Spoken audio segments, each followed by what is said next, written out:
Born and raised in Mamelodi, Pretoria, he fell in love with acting at only 4 years old. Today, he's a household name respected for notable roles in some of South Africa's favorite movies and television series. He's faced many challenges, rejections, and victories as he pursued his dreams. 20 years later, he's a professional actor, voiceover artist, and film and TV producer. I caught up with the SAFTA winner to go a little deeper into his fascinating journey to find out exactly what goes into becoming Tumisho Masha. Tell us a little bit about your parents first, like names, who they are. So my parents come from Mamelodi, and my father was a very driven man. And my father at that age had to grow up very fast, and he himself started working. He worked for people and he did their gardens, and that's how he put himself through school. So the only way he was going to get himself out of poverty was to get a great education as best as he could, and then try and from there get a good job and grow. And then he went to varsity, put himself through varsity.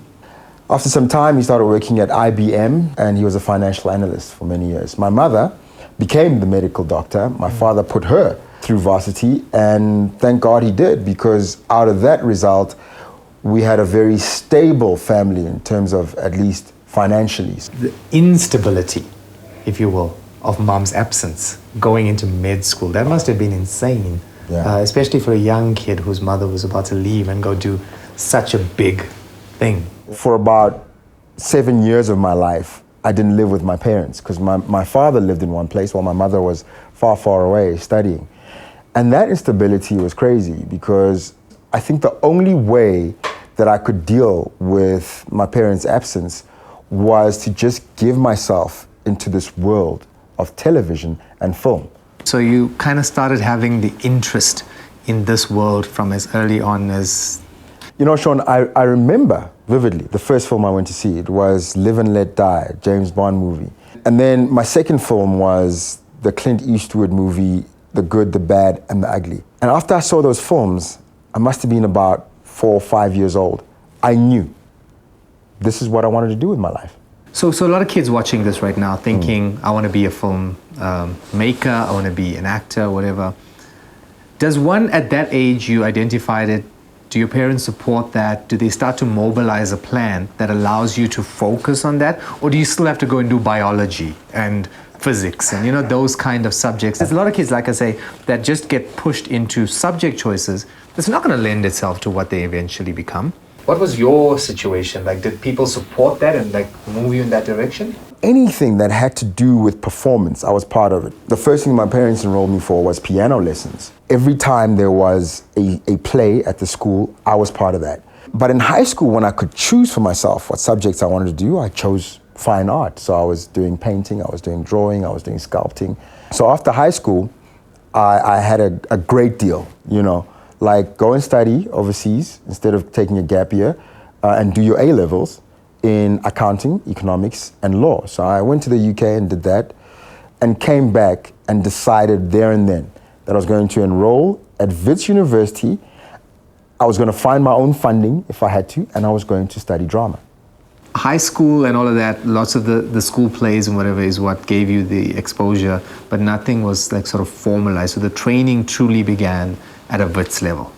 At what point does the big break come? The reason why I wanted to go to Wits strategically was so that I could start working while I'm at university. I didn't want to be far away from the action. I knew that my first year at Wits, I was already auditioning for anything that came my way. I went to about 100 auditions that year and was rejected for all of them. You go to all these auditions and the people who are auditioning you, the casting directors, make you feel like you're completely wrong for the part. One moment, you're too tall. Next moment, you're too short. You're too heavy. You're too skinny. You're too light skinned. You're too dark skinned. You were ever too skinny, I must be honest. There was a time. I was size 30. I learned how to, one, get past rejection, and two, realize that the rejection is not about me. It's not that I'm wrong for the part. It's just that they wanted someone else who was more right for that particular part. At some point, somebody's going to give you a yes. So just wait out the nose and actually keep going. When I first came up to Johannesburg, I also found in the early days I got a lot of the no's. Perhaps the yes won't be one that's given to you, but it'd be one you just go ahead and give yourself. What I would say to young people is sometimes the best thing that can happen to you is to hear no enough times. Because when you've heard no a couple of times, it helps you to realize that if you still pursue this thing that you want so bad, you're doing it because you know this is something that you truly want. So what was your first big break? Which role was the one that turned it all around? I believe you have a series of little breaks that add up to one big break. One of the breaks that I had was acting in a stage production of, it was Julius Caesar, but we did a South African version of it. And we took that to Oxford as well and got rave reviews in Oxford. And then we traveled around with it around the country. That was one of my first big breaks. From there, I got a part acting in the lead role in a drama series. I immediately after that did a film, my first major, huge Hollywood film, which was with Angelina Jolie, Beyond Borders. And then from then on, I started working for Isidingo, and we created Dumisani, which was, if you will, my breakout, my big break in television, because that was when I became, at that point, a household name, this Tumisho Masha, who was a known actor then. Because I'm thinking Angelina Jolie in a film with her, that's not the moment it happens? It's not, funny enough, because you see, it's about territory. It's about which territory are you known in. If you're in a part and you play, it was a visible part, but it was by no means a big part. Nothing has really changed in your life, but when you get a part that is big in your territory, like a daily, a soapy, like Isidingo, that changes the perception of the industry that you work in that country. So you become Tumisho Masha. It's now a household name. It's a brand that's being built all of a sudden. And yet still, things like a voiceover gig here and an MC job there, a corporate, other things that almost supplements income, frankly. So every experience that I got, every other experience outside of acting was good for me. Doing voiceovers, which I still do to this day, and I love, was one of the best things for me to learn how to paint a picture using only one thing, my voice. So that my voice and my face, when they're connected in a shot, actually have a more powerful performance. What is your thought process when you see a script? You have to be open, because you don't know what experiences when you're starting out are going to be good for you. Someone else might say, that's not good for your career. They don't even know that, because your career is an ever-evolving thing. So when I started out, I was just basically taking what was offered. Now, as I'm becoming more established, I pick and choose. What is it that I want to say? What is it that this television show or this film is saying? And do I want to be part of that?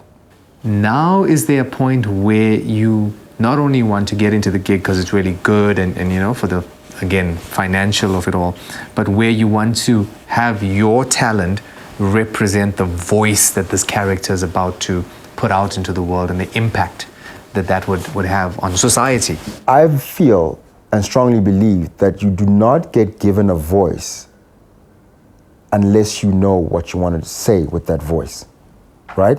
And once you have a voice, to keep that voice, it's your responsibility to have something to say.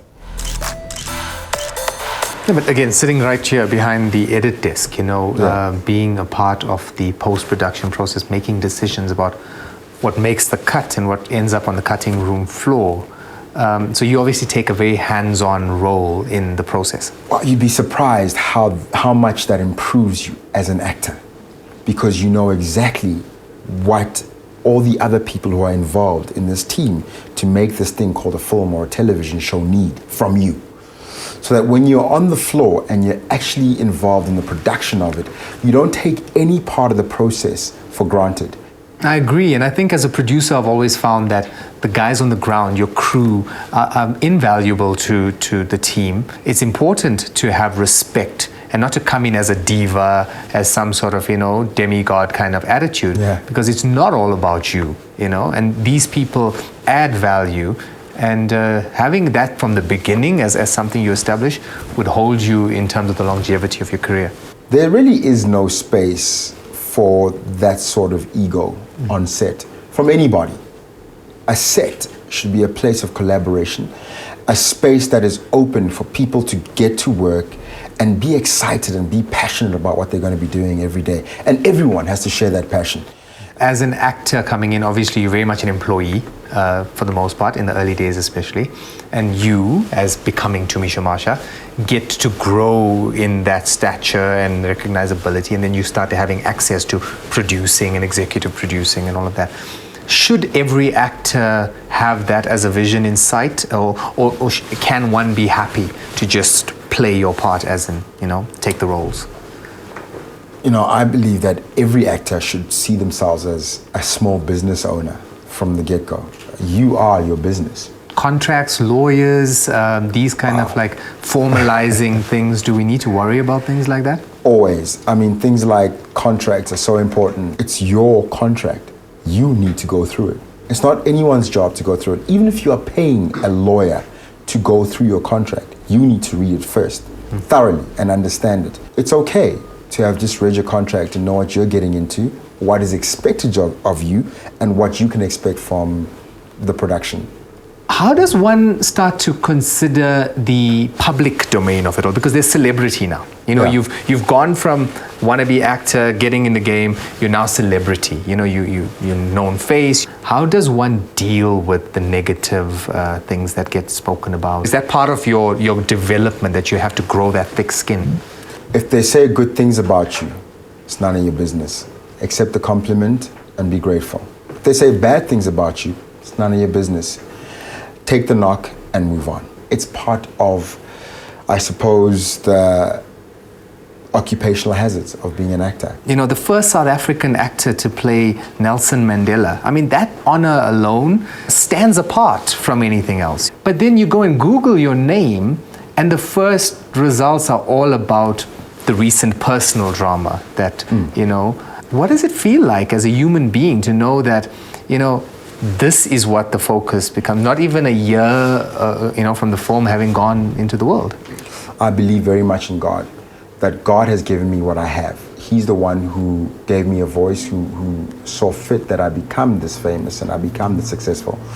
So whatever people say that try to diminish that, they can say it, but it will never, in the end of the day, diminish who I am and the role and the purpose that I've been given to do what I do. In fact, it's part of my journey. So yeah, I am a human being. I hurt, and at the time, it hurt me personally a lot.